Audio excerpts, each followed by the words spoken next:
Jelang duel Leeds United versus Manchester United di Liga Inggris, sang kiper MU David De Gea akan memecahkan rekor anyar jika bermain pada Sabtu 11 Februari pukul 21 waktu Indonesia Barat.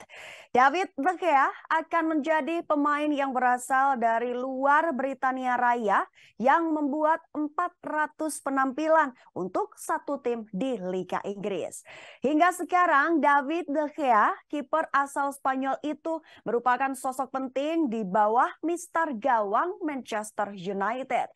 De Gea merupakan satu-satunya pemain yang bermain dalam semua laga Manchester United di Liga Inggris musim ini. Satu penampilan pada laga akhir pekan nanti akan membawanya ke pencapaian yang luar biasa dengan menyabet rekor baru. Sejak didatangkan dari Atletico Madrid pada tahun 2011 yang lalu, David De Gea merupakan sosok yang selalu fit. David jarang absen untuk membela tim berjuluk Setan Merah. Ia tidak pernah bermain di bawah 26 penampilan.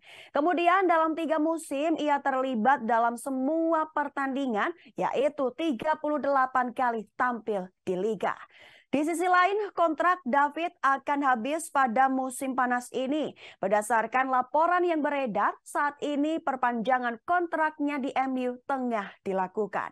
Kabarnya pembicaraan ini pun akan berakhir dengan positif.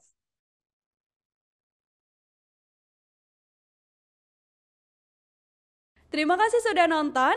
Jangan lupa like, subscribe, dan share ya.